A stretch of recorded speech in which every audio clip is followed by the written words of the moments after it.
My boyfriend has beef with his kid's mother and told me I can't come for Christmas but told me to leave the expensive gifts and my dog for his kids. Now I'm thinking the only gift he deserves is a breakup. Posted by you/AnySwimming2309. If you look at my post history, I, 37F, escaped a violent man a while ago and got back with an ex, 40M, who was cold but at least not violent. However, he is lazy and passive, and there was too much family drama.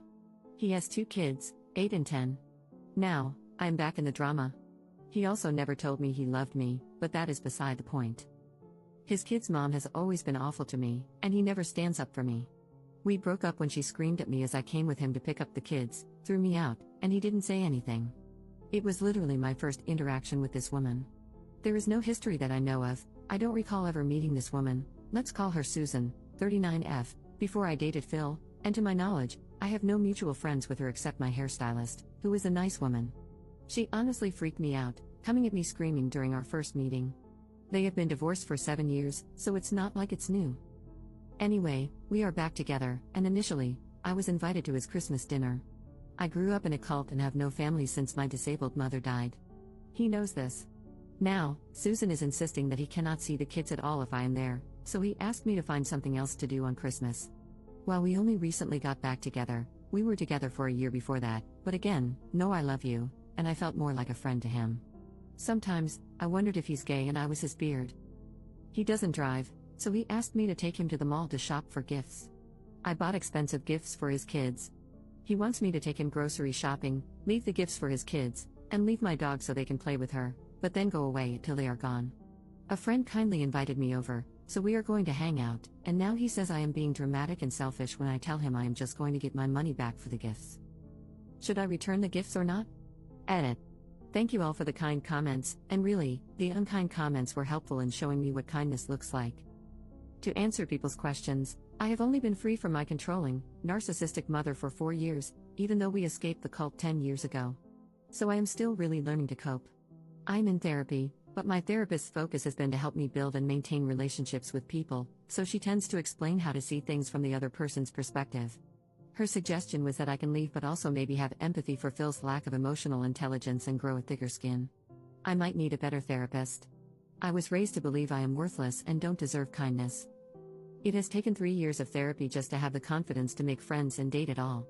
I told Phil that I am taking the gifts back, and he has been begging me to give him another chance. I am working on finding the strength to walk away. Relevant comments. Commenter. Who has primary custody of the kids?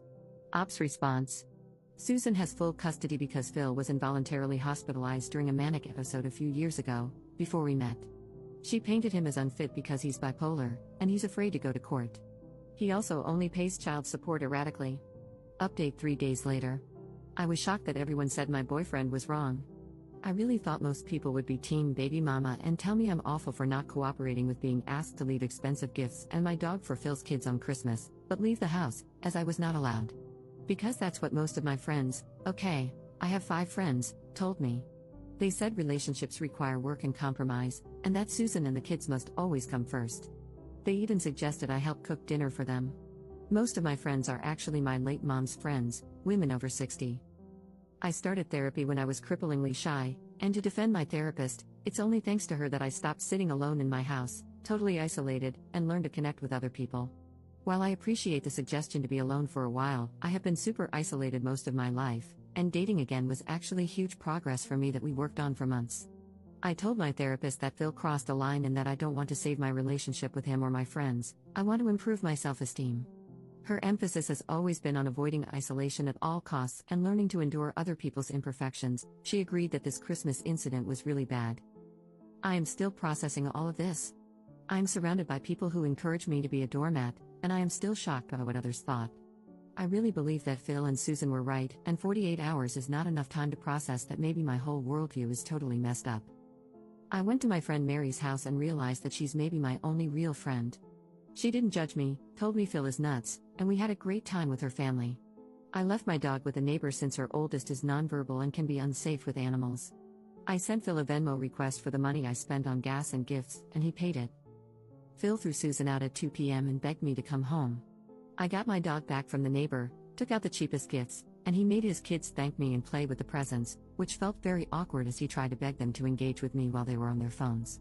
We hung out with his kids for an hour. Susan came back and refused to get out of her car. Now Phil is telling me he loves me, wants to marry me, etc. I don't know what to do. I have been reading nonstop about narcissistic abuse these past few days. I am realizing that Phil is just like my mom, and that this is maybe what she did, hoovering. But again, I am fighting to stop being totally isolated, which I was for years after leaving the cult. I had no friends, never dated. It's laughable how many people accused me of desperately needing a man. Phil is my first boyfriend, and we met when I was a 31-year-old virgin with no friends. So yes, being alone is grand, but I have been alone all my life and fought hard to stop wanting to be alone. Learning to talk to people outside of work topics, developing social skills, etc., has been a huge battle. I am not autistic, but I come across that way because after age 7, I was the only kid left in our cult/commune, and I have no social skills and prefer to be alone to an unhealthy degree. I don't know what to do. Maybe Phil grew a spine. Maybe it's hoovering. I'm standing up to him, though, and looking for new friends and spending more time with Mary, who said I am always welcome at her house. Second update 1 month later. If you recall, my boyfriend threw me out on Christmas because his baby mama wouldn't let him see his kids unless he uninvited me. He expected me to leave behind the expensive gifts I bought for his kids, take him grocery shopping, he can't drive for medical reasons, and leave my dog with them to play with. I had a history of social isolation and abuse and only have one friend my age, so I had no one to tell me how bad this was and no other social outlets. Phil arranged a small Christmas gift opening for me, him, and his kids. He finally told me he loved me and wanted to marry me. He then offered to let me move in with him but soon after asked me to buy a sofa. A few days later, I was out of gas, he got out to pump it but asked for my credit card. He wouldn't even chip in for gas, even though I drive him everywhere. A couple of weeks ago, I noticed that I was missing kitchen knives. My utensil drawer kept getting emptier. I have a cleaning lady and figured maybe she put them someplace weird because she spaces out sometimes. She's sweet but more ADHD than I am, which is saying a lot. They were in Phil's utensil drawer. He had been stealing utensils from me. For some reason, that was the last straw. Today, I blocked him. Edit. I confronted Phil about the knives when I returned his stuff. He had been taking pot brownies to work and eating them all day and needed my knives to cut them, then forgot to return them. So, on top of everything, he was doing substances at work. He took 1 or 2 each week and doesn't see the big deal. But I've also found empty food boxes in the cabinets where he ate everything and put the box back, so I think he's been stealing deliberately and will probably find more things missing. Edit 2. So apparently, this post made best of Reddit and also a YouTube channel. Questions and some lovely advice have come in. First, thank you for the kind advice and suggestions. I'm looking for a therapist who specializes in CPTSD. Sorry for the wall of text. Did I get the knives back? No, they are $10 worth of dollar store knives, and contacting Phil and risking him love bombing me when I'm still fragile is not worth $10 of crap. He would probably lie and cause drama if I did, not worth it. I need to grow up/grow a spine/ I am so desperate for a man. I was raised to believe that I cannot survive on my own. This was taught to us by our leader, an older woman who preyed on lost younger women and ran a small commune. My mom told all her friends that I wouldn't make it on my own and that they needed to watch out for me. Every day, all my life, I was taught that I literally cannot safely exist independently. This is hard to deprogram when the same people are still in my life. Phil was one of the first people to befriend me and teach me life skills.